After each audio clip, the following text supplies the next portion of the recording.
ਬਿਸਮਿਲ੍ਲਾਹਿਰ ਰਹਿਮਾਨਿਰ ਰਹੀਮ।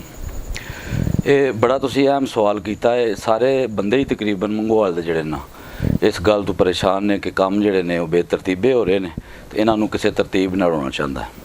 ਮੈਂ ਇਹਦੇ 'ਤੇ ਵਜ਼ਾਹਤ ਦੇਣੀ ਚਾਹੁੰਦਾ ਕਿ ਕੰਮ ਤੇ ਸਦਰ ਦੀ ਹੱਦ ਤੱਕ ਜਿਹੜਾ ਟਾਇਲ ਦੀ ਹੱਦ ਤੱਕ ਉਹ ਬਿਲਕੁਲ ਠੀਕ ਪਿਆ ਹੁੰਦਾ ਹੈ। ਉਹਦਾ ਅਸੀਂ ਵਿਜ਼ਿਟ ਵੀ ਕੀਤਾ ਹੈ ਤੇ ਜਿਹੜੀਆਂ ਕੋਈ ਕਮੀਆਂ ਕੁਤਾਈਆਂ ਸਨ ਲੋਕਾਂ ਦੀਆਂ ਅਸਾਂ ਜਾ ਕੇ ਉੱਥੇ ਸੁਣੀਆਂ ਨੇ ਗੱਲਾਂ ਬਾਤਾਂ, ਉਹਨਾਂ ਦੀ ਜਿਹੜੇ ਮਸਲੇ ਮਸਾਇਲ ਸਨ ਸੁਣੇ ਨੇ ਤੇ ਸਦਰ ਸਾਹਿਬ ਨੂੰ ਅਸਾਂ ਬਕਾਇਦਾ ਬਰੀਫ ਵੀ ਕੀਤਾ ਹੈ ਕਿ ਤੁਸੀਂ ਸਭ ਤੋਂ ਮੇਨ ਮਸਲਾ ਜਿਹੜਾ ਮੰਗੋਵਾਲ ਦਾ ਨਿਕਾਸੀ ਆਪ ਦਾ, ਇਹ ਹਰ ਖਾਸੋ ਆਮ ਨੂੰ ਛੋਟੇ ਵੱਡੇ ਨੂੰ ਹਰ ਬੰਦੇ ਨੂੰ ਇਹ ਪਤਾ ਹੈ ਤੇ ਅਸੀਂ ਉਹਨਾਂ ਨੂੰ ਇਹ ਬਰੀਫ ਕੀਤਾ ਕਿ ਤੁਸੀਂ ਜਿਹੜੀਆਂ ਕੱਚੀਆਂ ਆਬਾਦੀਆਂ ਨੇ ਜਾਂ ਪਿੱਛੇ ਨੀਵੀਆਂ ਆਬਾਦੀਆਂ ਨੇ ਜਿਹਨਾਂ ਲੋਕਾਂ ਦਾ ਇਸ ਨਵੇਂ ਪ੍ਰੋਸੈਸ ਦੀ ਵਜ੍ਹਾ ਤੋਂ ਪਾਣੀ ਦਾ ਮਸਲਾ ਬਣਦਾ ਨਾ, ਉਹਨੂੰ ਮੱਦੇਨਜ਼ਰ ਰੱਖ ਕੇ ਟਾਇਲ ਲਵਾਓ, ਲੇਕਿਨ ਨਿਕਾਸੀ ਦਾ ਵੀ ਜਿਹੜਾ ਨਾਲ ਜਿੰਨਾ ਤੁਸੀਂ ਕੰਮ ਉੱਥੇ ਬਾਜ਼ਾਰ ਦੇ ਵਿੱਚ ਕਰਾਉਣਾ ਉਹਦਾ ਨਿਕਾਸੀ ਦਾ ਬੰਦੋਬਸਤ ਕਰੋ।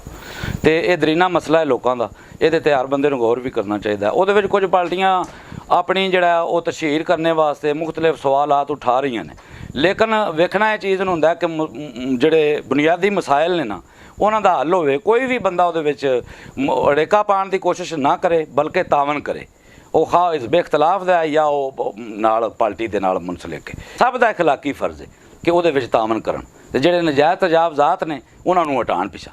ਆਪਣੀਆਂ ਦੁਕਾਨਾਂ ਸਾਰੀਆਂ ਵੜ ਲਈਆਂ ਨੇ ਨਾ ਤੇ ਅੱਗੇ ਸੜਕ ਦੀ ਜਗ੍ਹਾ ਦੇ ਉੱਤੇ ਨਾ ਸੀੜੀਆਂ ਲਾਈਆਂ ਨੇ, ਸੜਕ ਦੀ ਜਗ੍ਹਾ 'ਤੇ ਥੜੇ ਬਣਾਏ ਨੇ, ਬਕਾਇਦਾ ਉਹਨਾਂ ਕੋਲੋਂ ਲੋਕਾਂ ਨੂੰ ਬਲੈਕਮੇਲ ਕਰਕੇ ਉਹਦੇ ਉੱਤੇ ਫੱਟੇ ਲਵਾ ਕੇ ਉਹਦੇ ਉੱਤੇ ਸਾਰਾ ਕੁਝ ਲਵਾ ਕੇ ਬਾਜ਼ਾਰ ਨੂੰ ਸੌੜਿਆਂ ਕਰਦੇ ਨੇ ਤੇ ਉਹਦੇ ਪੈਸੇ ਲੈਂਦੇ ਨੇ ਸਾਰੇ ਲੋਕ। ਤੇ ਮੈਂ ਸਮਝਣਾ ਕਿ ਇਹਨਾਂ ਦੀ ਜ਼ਾਤੀ ਹਮਾਕਤ ਹੈ ਔਰ ਇਹ ਬੁਰੀ ਸੋਚ ਦਾ ਨਤੀਜਾ ਹੈ ਕਿ ਰਸਤੇ ਜਿਹੜੇ ਨਾ ਤੇ ਨਾਲੇ ਉਹ ਬੰਦ ਹੋਏ ਨੇ। ਉਹਦੇ 'ਤੇ ਇਹਨਾਂ ਨੂੰ ਚਾਹੀਦਾ ਕਿ ਉਹ ਪੜੀਆਂ ਰੱਖਣ ਕਿ ਬਵਕਤੇ ਜ਼ਰੂਰਤ ਅਗਰ ਅਸੀਂ ਮਿਊਨਿਸਪਲ ਨੂੰ ਆਖੀਏ ਤਾਂ ਉਹ ਚੁੱਕੀਆਂ ਜਾਣ ਆਸਾਨੀ ਦੇ ਨਾਲ ਤੇ ਉਹ ਪਾਣੀ ਦਾ ਗੁਜ਼ਰ ਜਿਹੜਾ ਨਾ ਉਹਨੂੰ ਆਸਾਨੀ ਪੈਦਾ ਹੋਵੇ ਤੇ ਕਿਧਰੇ ਰੁਕਾਵਟ ਨਾ ਬਣੇ। ਉਹ ਤਾਂ ਐਡਾ ਮਸਲਾ ਨਹੀਂ, ਲੇਕਿਨ ਇਹ ਲੋਕ ਜਾਣ ਬੁੱਝ ਕੇ ਮਸਲਿਆਂ ਨੂੰ ਕ੍ਰੀਏਟ ਕਰਦੇ ਨੇ ਕਿ ਅਸੀਂ ਸਾਡੇ ਵੱਡੇ ਹਾਂ, ਸਾਡੀ ਨਾ ਪ੍ਰਸਤੀ ਬੜੀ, ਅਸੀਂ ਜਿਹੜਾ ਨਾ ਸਾਡੇ ਬੜੇ ਹੱਥ ਲੰਮੇ ਨੇ। ਇਹ ਲੋਕਾਂ ਦੀ ਜਿਹੜੀ ਗਿਰਾਵਟ ਹੈ, ਜਹਾਲਤ ਹੈ ਤੇ ਇਹ ਦੂਜਿਆਂ ਦੇ ਮਸਾਇਲ ਨੂੰ, ਦੂਜੇ ਦੇ ਹੱਕ ਨੂੰ ਆਪਣੇ ਤੇ ਹੱਕ ਨਹੀਂ ਸਮਝਦੇ, ਆਪਣੇ ਹੱਕ ਨੂੰ ਸਿਰਫ ਆਪਣਾ हक समझते।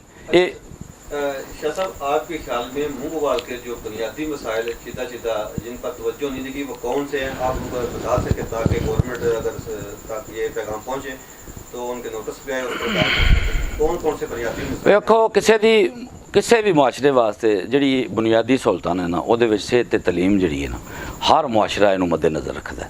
ਤੁਸੀਂ ਆਪਣੀ ਸਿਹਤ ਤੇ ਤਾਲੀਮ ਵੇਖ ਲਓ, ਮੰਗੋਵਾਲ ਦੀ ਆਬਾਦੀ 40 ਸਾਲ ਤੋਂ ਵੇਖੋ ਕਿੰਨੀ ਵਧੀ ਹੈ ਕਿ ਸਾਡਾ ਇੱਕ ਛੋਟਾ ਜਿਹਾ ਇਹ ਤੁਹਾਡੇ ਨਾਲ ਗਾਉਂ ਨੇ ਜਿਹੜੇ ਮੁਲਕਾ ਮੰਗੋਵਾਲ ਦੇ ਨਾਲ, ਉਹਨਾਂ ਦੇ ਵਿੱਚ ਸਕੂਲ ਇੱਕ ਮੁਯੱਸਰ ਹੈ ਪ੍ਰਾਇਮਰੀ, ਤੇ ਮੰਗੋਵਾਲ ਨੂੰ 40 ਸਾਲ ਹੋ ਗਏ ਨੇ ਤਾਲੀਮ ਦੇ ਹਵਾਲੇ ਦੇ ਨਾਲ ਇੱਕੋ ਪ੍ਰਾਇਮਰੀ ਸਕੂਲ। ਤੇ ਮੈਂ ਸਮਝਣਾ ਕਿ ਇਹ ਜਿਹੜੀ ਮੁਕਾਮੀ ਕਿਆਦਤ ਹੈ ਨਾ ਇਹ ਆਪਣੇ ਮਫਾਦ ਜਾ ਕੇ ਡਿਸਕਸ ਕਰਦੀ, ਇਹ ਲੀਡਰਾਂ ਨੂੰ ਬਿਲਕੁਲ ਅਗਾਹੀ ਨਹੀਂ ਦਿੰਦੇ ਕਿ ਸਾਨੂੰ ਇਹ ਮਸਲੇ ਨੇ। ਤੇ ਇੱਥੇ ਕਮ ਅਜ਼ ਕਮ 5 ਤੋਂ 6 ਸਕੂਲ ਜਿਹੜੇ ਸਨ ਨਾ, ਜੇ ਆਬਾਦੀ ਦੇ ਨਾਲ ਅਗਰ ਉਹਨਾਂ ਨੂੰ ਕੰਪੈਰੀਜ਼ਨ ਕੀਤਾ ਜਾਏ 5 ਤੋਂ 6 ਸਕੂਲ ਪ੍ਰਾਇਮਰੀ ਹੋਣੇ ਚਾਹੀਦੇ ਸਨ। ਹਸਪਤਾਲ ਇੱਕ ਮੈਟਰਨਿਟੀ ਜਿਹੜਾ ਉਹਦੇ ਵਿੱਚ ਹੁਣ ਆ ਕੇ ਖਬਰ ਮਿਲੀ ਹੈ ਕਿ ਕੋਈ ਡਾਕਟਰ ਆਇਆ ਤੇ ਉਹਨੇ ਆ ਕੇ ਕੋਈ ਵਰਕ ਸ਼ੁਰੂ ਕੀਤਾ, ਥੋੜ੍ਹੀ ਬਿਹਤਰ ਕਾਰਕਰਦਗੀ। ਬਾਕੀ ਡਿਸਪੈਂਸਰੀ ਦੇ ਹਵਾਲੇ ਦੇ ਨਾਲ ਗਰੀਬਾਂ ਨੂੰ ਜਿੰਨਾ ਚਿਰ ਅਯੂਬ ਸਾਹਿਬ ਡਾਕਟਰ ਰਹੇ ਨੇ ਉਹਨਾਂ ਦੀ ਰਿਟਾਇਰਮੈਂਟ ਤੋਂ ਪਹਿਲੇ ਬੜੀ ਸਹੂਲਤ ਸੀ, ਉੱਥੇ ਲੈਣਾ ਲੱਗੀਆਂ ਹੁੰਦੀਆਂ, ਪਰਚੀ ਲੈਣੇ ਦਾ ਮਸਲਾ ਹੁੰਦਾ ਸੀ, ਇਤਨੇ ਕੁ ਮਰੀਜ਼ ਸਨ। ਤੇ ਮੈਂ ਅਗਲੇ ਦਿਨ ਪਿਆ ਸੋਚਦਾ ਸਾਂ ਕਿ ਉਹ ਮਰੀਜ਼ ਕੀ ਕਰਦੇ ਹੋਣਗੇ ਕਿ ਉਹ ਤੇ ਆ ਪ੍ਰਾਈਵੇਟ ਲੋਕ ਜਿਹੜੇ ਨੇ ਉਹਨਾਂ ਦੀ ਚਮੜੀ ਉਧੇੜ ਦਿੰਦੇ ਨੇ, ਇੰਨੀਆਂ ਕਿਨਾਂ ਦੀਆਂ ਫੀਸਾਂ ਨੇ ਕਿ ਗਰੀਬ ਆਦਮੀ ਕਿੱਧਰ ਜਾਣ। ਤੇ ਉਹਨਾਂ ਨੂੰ ਬੜੀ ਸਹੂਲਤ ਸੀ, ਉਹ ਬਿਲਕੁਲ ਡਾਕਟਰ ਤੋਂ ਮਰਹੂਮ ਹੈ। ਡਿਸਪੈਂਸਰੀ ਮੰਗੋਵਾਲ ਪਰਲਾ ਜਿਹੜਾ ਵੱਡਾ ਹਸਪਤਾਲ ਹੈ ਉਹ ਇੰਜ ਜਿਵੇਂ ਡੰਗਰ ਹਸਪਤਾਲ ਹੈ, ਉਹਦੇ ਵਿੱਚ ਕੋਈ ਬੰਦਾ ਜਾਂਦਾ ਹੀ ਕੋਈ ਨਹੀਂ, ਡਾਕਟਰ ਹੀ ਕੋਈ ਨਹੀਂ, ਅਮਲਾ ਹੀ ਕੋਈ ਨਹੀਂ, ਸਹੂਲਤਾਂ ਹੀ ਕੋਈ ਨਹੀਂ। ਤੇ ਇਹ ਕਿਆ ਸਾਰੀ ਜਿਹੜੀ ਲੋਕਲ ਕਿਆਦਤ ਹੈ ਇੱਥੇ ਦੀ ਉਹਦੀ ਇਹ ਸਾਰੀ ਕਮਜ਼ੋਰੀ। ਉਹਨਾਂ ਥਿੰਕ ਆਊਟ ਹੀ ਨਹੀਂ ਕੀਤਾ ਕਿ ਸਾਡੇ ਅਸਲ ਮਸਾਇਲ ਕੀ ਨੇ। ਨਿਕਾਸੀ ਦਾ, ਤਾਲੀਮ ਦਾ ਤੇ ਸਿਹਤ ਦਾ ਜਿਹੜਾ ਹੈ ਸਭ ਤੋਂ ਵੱਡੇ ਮਸਲੇ ਨੇ ਕਿ ਆਬਾਦੀ ਜਿੱਥੇ ਗੰਦੀ ਹੋਵੇ ਦੀ ਅਸੀਂ ਗੰਦ ਤੇ ਰਵਾਂਗੇ, ਸਾਡੀ ਸੋਚ ਹੀ ਗੰਦੀ ਹੋ ਜਾਏਗੀ ਔਰ ਤੁਹਾਡੇ ਸਾਹਮਣੇ ਉਹ ਗੰਦੀ ਹੋ ਚੁੱਕੀ ਹੈ। ਸਾਨੂੰ ਸਫਾਈ ਸੁਥਰਾਈ ਦਾ ਹੀ ਨਹੀਂ ਪਤਾ ਹੋਣ ਲੱਗਾ, ਜਿਹੜਾ ਨਿਸਫ ਇਮਾਨ ਹੈ। ਸਾਡੀ ਸਿਹਤ ਹੀ ਨਹੀਂ ਹੋਣ ਲੱਗੀ, ਸਾਡੇ ਜ਼ਿਹਨ ਕਿਵੇਂ ਕੰਮ ਕਰਨ ਦੇ, ਸਾਡੇ ਕੋਲ ਤਾਲੀਮ ਨਹੀਂ ਹੋਵੇਗੀ, ਅਸੀਂ ਮਸਾਇਲ ਨੂੰ ਸਮਝਾਂ ਕਿਵੇਂ, ਅਸੀਂ ਚੀਜ਼ਾਂ ਨੂੰ ਵੇਖਾਂਗੇ ਕਿਵੇਂ, ਕਿਹੜੇ ਨਜ਼ਰੀਏ ਨਾਲ ਵੇਖਾਂਗੇ। ਤਾਲੀਮ ਹੀ ਤੇ ਅਗਾਹੀ ਦਾ, ਸ਼ਊਰ ਦਾ, ਅਕਲ ਦਾ ਜਿਹੜਾ ਜ਼ਰੀਆ ਹੈ ਤੇ ਕਿਵੇਂ ਅਸੀਂ ਸੋਚਾਂਗੇ। ਇਸ ਗੱਲੇ ਪਸਮਾਨਦਾ ਇਲਾਕਿਆਂ ਦੇ ਵਿੱਚ ਹਾਲਾਂਕਿ ਮੰਗੋਵਾਲ ਗੁਜਰਾਤ ਦੇ 5 ਦੇ ਵੱਡਿਆਂ ਜਿਹੜੇ ਤਹਿਸੀਲ ਨੇ ਜਾਂ ਕਸਬੇ ਨੇ, ਡਿੰਗਾ, ਖਾਰੀਆਂ, ਲਾਲਾ ਮੂਸਾ, ਜਲਾਲਪੁਰ, ਉਹਦੇ ਤੋਂ ਬਾਅਦ ਮੰਗੋਵਾਲ ਦਾ ਨੰਬਰ ਆਉਂਦਾ 5ਵੇਂ ਨੰਬਰ 'ਤੇ ਔਰ ਇਹਦੇ 'ਤੇ ਬਿਲਕੁਲ ਵਰਕ ਨਹੀਂ ਕੀਤਾ ਗਿਆ। ਤੇ ਅਸਲ ਵਿੱਚ ਸਿਆਸੀ ਕਿਆਦਤ ਉੱਤੇ ਜਿਹੜੀ ਉਹਨਾਂ ਦਾ ਹਮ ਪੱਲਾ ਕੋਈ ਨਹੀਂ ਉੱਤੇ जिहदी वजह तू वो आपोजिशन ना होने की वजह तू उत्ते भी फुकदान आए।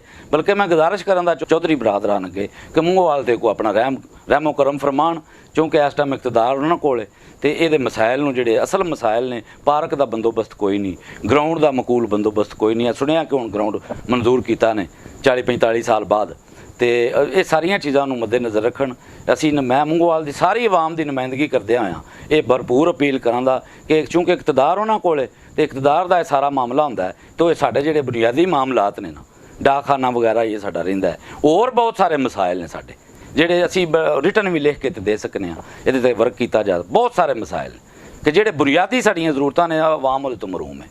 अच्छा शाह साहब, मौजूदा सदर अंजुमन ताजा नवीद बड़ाई साहब जो हैं, आपकी हिमायत, तामन और भरपूर कोशिश के बाद जो सदर मुंतखब हुए हैं अंजुमन ताजरान के, तो आप जो इलेक्शन जब हो रहा था तो आपकी कुछ एक्सपेक्टेशन भी थी उनसे, आपके कुछ मुतालबात भी थे लोगों के लिए, लोगों की फलाह के लिए, तो क्या समझते हैं आपकी तो अफवाद पर पूरा उतर रहे हैं या क्या समझते हैं कि वो किसी एक ग्रुप के लिए जो काम कर रहे हैं? देखो, वैलफेयर के हवाले दे नाल असी ताजरान दीयां शिकायतां आईयां सन, उस हवाले दे नाल असी प्रोसैस शुरू किया सी, क्योंकि 20 साल तो इलैक्शन मंगोवाल दे विच नहीं सन होए, तो असी आख्या कि इस प्रोसैस नूं शुरू करिए ताकि सही नुमाइंदगी लोगों नूं लभ सके। उहदे विच असी नवीद दे नाल कमिटेड होए। असां आख्या जे तू अगर काम असी आवाम दे नाल असल कमिटेड सन, ताजरान दे नाल असां इहदे नाल अगे 14 नकात दिते सन, साडा मंशूर अज भी कोल उन्हां दे, ते असी उन्हां नूं पिछे जे भी आख्या कि अगर तुसीं साडे मंशूर ते अमल ना कीता ते असी बिल्कुल आवाम दे नाल आ, उन्हां दे वास्ते आवाज़ बुलंद करांदे। अगर वो अमल करते हैं तो असी उन्हां दी इंशाअल्लाह उल अज़ीज़ जिहड़ा ना भरपूर उन्हां दी हिमायत जारी रखांगे। अगर अमल नहीं करते तो साडा नुक्ता निगाह अवामी है, असी अवाम दे मसाइल नाल बिल्कुल भी वो अपनी मर्जी करन दे ते अगे ऑलरेडी लोग उत्थे फिर वो कर रहे सन काम, तो इस तब्दीली की जरूरत ही नहीं सी अगर उन्हें इन्हां चीज़ों को नोटिस नहीं लेना। तो असी उन्हां तो काफ़ी हद तक जिहड़ा मुतमिन भी हाँ। तो दूजा, अगर अवाम नूं कोई मसाइल है ने तो अपना साडे पेश करन, असी इंशाअल्लाह उल अज़ीज़ अवाम की भरपूर नुमाइंदगी करांगे इस हवाले नाल। मेरे बाबा कहते हैं हमेशा सच बोलो और सच्चे लोगों की भी बात सुनो। सच्ची और अच्छी अच्छी खबरों के लिए सब्सक्राइब करें बहाबर दुनिया न्यूज़ को। बहाबर दुनिया, दुनिया भर की खबरें।